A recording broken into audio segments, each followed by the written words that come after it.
What's going on, guys? It is Patrick here, and today I'm bringing you my ultimate guide to Exodus. In this video, I'm going to be showing you everything there is to need to know to beat this map. So the first thing that we're going to look at is a walkthrough. I'm going to take you on a complete guide of the map, show you guns, schematics, traps, everything you need to know about that. As we're going through it, I'm going to talk a little bit of strategy, give you tips and all that stuff. Then we're going to talk about beating the actual ending part. And from there, we'll look at loadouts and all that good stuff. So guys, if you want to leave a like on my final ultimate guide to Extinction, it's been a long time running, but we're finally here. That would be so supportive. Now, let's get into it. Alright, so when you first spawn in, you'll be in this sort of fort type location, and there are 3 doors that you can go through. All sort of lead to the same area, but let's look at the 3. So there's the one to the left right there, there's the one straight ahead, and the one to the right. Now each lead to its own area that all have 2 generators. They're all very, very similar, but we will look at all 3 individually, and I'll try to kind of piece it together how they all sort of connect. So going through the first one, there'll be a gate that you have to open up, and once you do that, there will be a challenge that gives you, and it's just like the generators, except all you have to do is wait a certain amount of time. There's nothing to protect or anything. You just have to wait for the challenge to be over and just survive. There's a lot of like that. I think 6 doors as well as 6 generators that you have to protect. Now, getting into this area, there is a Tesla schematic as well as you saw there, the Wonder Weapon schematic, which I recommend going for first just so you can get it out of the way. We also have the Ripper and the Maverick. Now, there are 2 generators in this location. And I should mention that a ancestor will spawn in on the second one. So it doesn't matter which one you do first. On the second one, the ancestor will spawn in from over there. We also have the Tesla anti-air defense system, really, really great. We have the TAC-12 as well as a fire trap. We have the IA-2, and I believe there is a VKS down here, but I may be wrong. Let me check this. Yes, the VKS. So 2 generators in this location. On the second one, a guy will spawn in. Now this is all that is in the second or the middle location. There's a whole bunch of red boxes I should mention to build your wonder weapons and things like that. And from here, there are 2 doors. So this is the door to the leading to the left area, which also actually loops back into the fort, which we'll get into in a little bit. And then there is the door to the right, which is right here. And again, this will loop back into the fort. It's just a giant, basically figure 8, which I'll try to show you in a sec. So going to the right side of the map, there'll be a door that you open up here. Again, you'll spawn in. There'll be a challenge. Aliens will start attacking you, but there's nothing you need to defend on this. You only have to defend things on the 6 generators of the map. The other 6, you're just kind of trying to survive. So not a whole lot in that area. Once you do that, that door will open up and you can get into this area, which is sort of the actually important side of the right area because there's 2 generators here. You got the fire trap, you have a turret there, you have a couple guns which we'll look at, but there are 2 generators. So one there, and there's also one up top. Now there will be no ancestor that spawns in when you go into this area, so you don't have to worry about that. Do whichever one you feel more comfortable with. I personally feel like the top one's a little bit more difficult because you have a lot of scorpions shooting gas at you, as well as it's just very, very close quarters. We have the Amelie and another IA-2, as well as the Remington. Really great gun. I recommend getting it. So this area isn't too hard. I wouldn't say it's the easiest. I wouldn't say it's the hardest. It's kind of in the middle. The middle area is actually probably the hardest. We have another fire trap there, but that's basically the important area of the right side. So 2 generators, no ancestors to worry about. That's basically it. Now, just to remind you, we came from there and we're now going to loop back in through this door right here. So came from over there and we're looping back here towards that starting fort area. So we'll kind of trying to explain it to you so you get a feel for the map. So this is another area that there's no generators to protect. Again, you just have to survive, try to do the challenge. I really, really like that kind of idea that you're just surviving. It's not so much like having to defend the drill. It's only half the time you have something like that. So we have another Tesla trap there, which, by the way, guys, I really do recommend you use whenever you have them. Get your engineer on those because they will shoot bolts into the air at the flying guys as well as anything on the ground. They're one of the best traps, I would say, in the game. We have a MK14 EBR there, sniper. It's decent, but it's a sniper. And then we have this top little area. Only thing up here that's super important is the pipe bomb schematic as well as venom grenades. I recommend getting venom grenades rather. They are the best grenade of the 3 options: the pipe bomb, the venom, and the wonder weapon grenades. They're just, I find, best at taking out hordes or even rhinos. So that's kind of the right side area. So as you can see, we're going to go back into the fort now.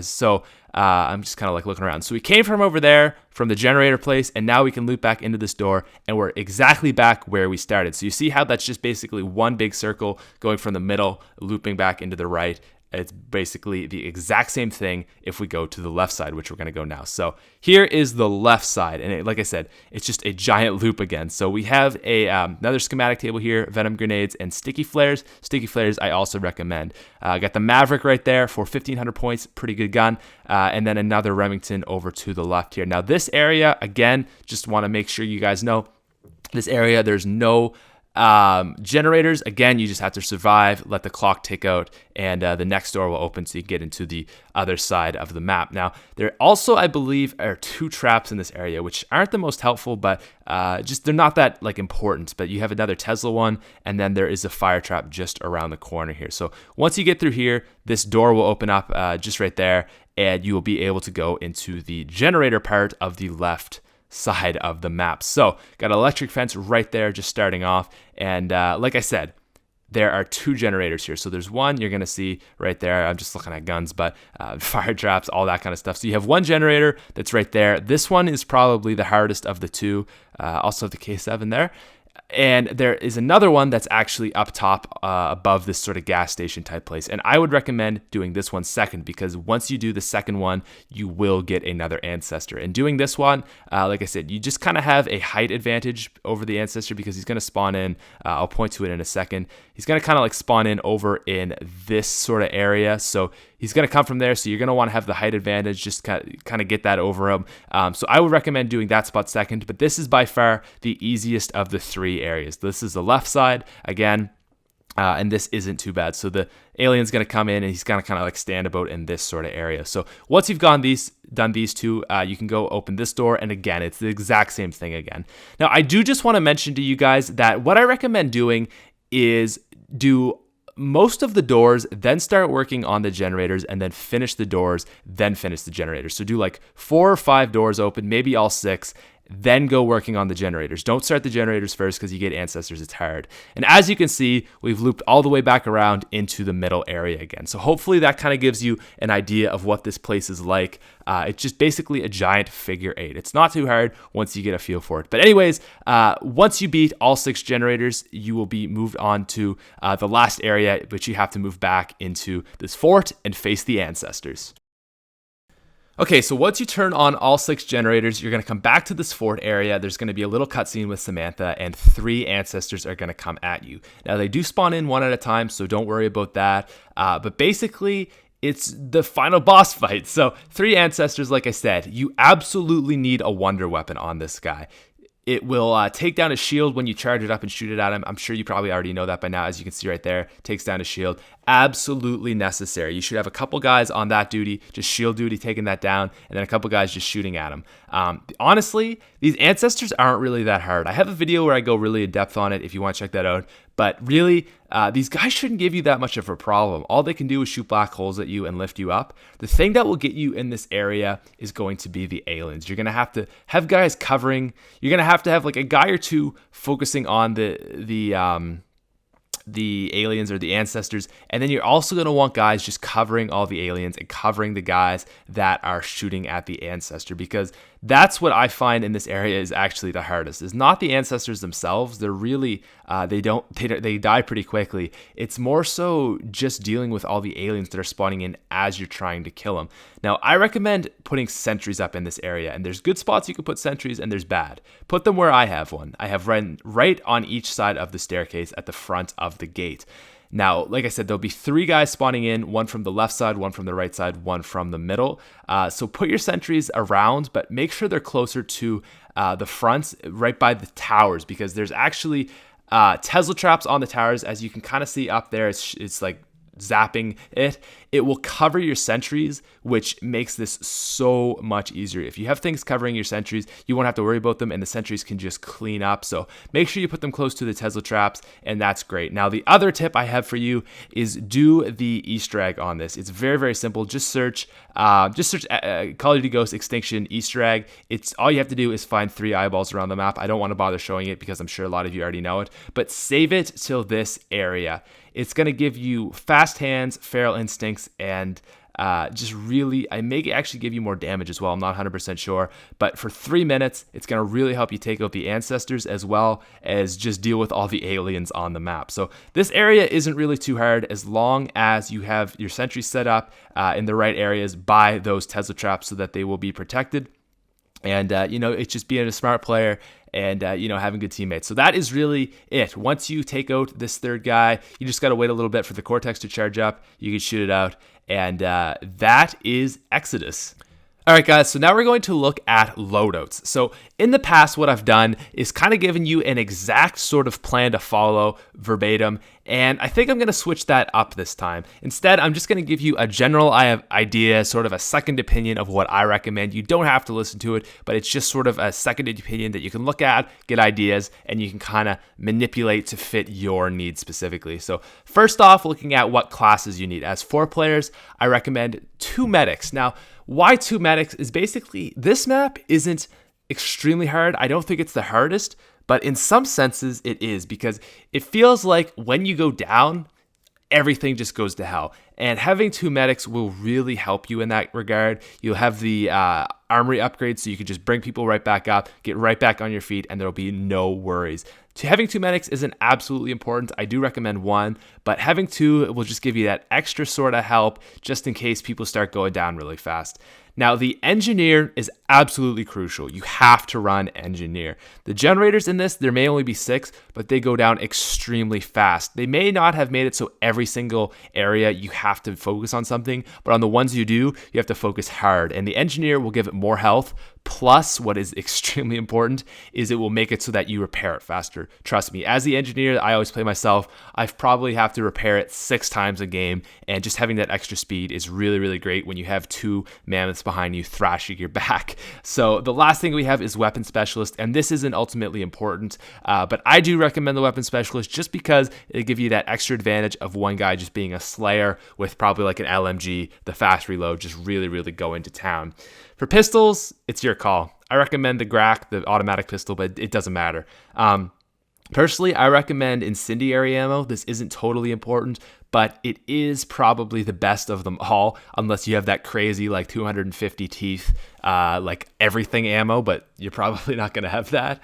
As for support, at least 2 shields, probably a booster, and probably Feral. You can go with more shields, definitely no less than 2 shields. No more than 1 booster, no more than 1 Feral. So just take it at that. Have at least 2 shields and whatever else you see fit, just for your plan. Now, the other thing that's really, really important to look at are your strike package, your kill streaks. You need 2 sentries. You need absolutely 2 sentries. Go ahead and do that. Sentries are really, really helpful. And sometimes, but it depends. Like, if you're smart with your sentries, you put them in the traps, you put them in the right areas, right by Tesla traps where they can just zap them. They're great. But if you don't, they're just going to die really quickly, and it's not going to be helpful. So go with sentries, put them in the right areas. That'll be great. The other thing is at least 1 IMS. Now, why IMS is because, like I said, the generators go down like crazy, and it's great to have them on the generator just to give you that extra little support. I have seen generators go down from 50 to 0 in like 10 seconds. It's crazy when you have an ancestor on it and everything. And as for the final strike package, either go another sentry, another IMS, or you can even go the vulture and have that guy also run grenade turret. That's pretty good. And then for strike package, like I said, you can either do that grenade turret vulture thing or just go everyone shields. But that's really what I recommend as a 4-player thing. Now, I'm going to show you also this 2-player strategy that me and another guy did. We had an engineer and a medic. Those 2 are like the crucial ones, and then it's basically the same thing. So I ran the sentries to help us and a shield so I didn't die. He had the vulture and the grenades turret. So what he would do is he'd basically use his grenade turret most of the time, and he'd put a vulture up when things got really hectic and he had to just kind of help himself. And I would kind of be running around protecting his back, putting sentries in the right areas, being the engineer, using traps and all that stuff. Now, as a solo player, honestly, I would recommend one of these 2 classes. So either go exactly what I'm rocking there or exactly what he's rocking. The engineer is great with the sentries because, obviously you get more money. You can put 2 sentries down. They're great for covering your back. Or you can go with what he does and have the medic with the vulture and the grenade turret. So those are 2 great options to go 2-player. Or you can do take one of those classes and try it solo, or you can go back, check out the 4-player class we did. But guys, that's just a suggestion. I just wanted to give you something to look at if you're totally unsure as to what to run. That's kind of my recommendation. You know, it's not the 100% absolutely best case scenario for everyone, but I feel like you should probably have some decent success with that. Alright guys, thank you so much for watching the video. If you're still here, you can please leave a like just to support this video, get it out to others, that would be great. As well, you can check out my other guides and go follow me on Twitter. There'll be a link down in the description towards that. And above all, have a wonderful day.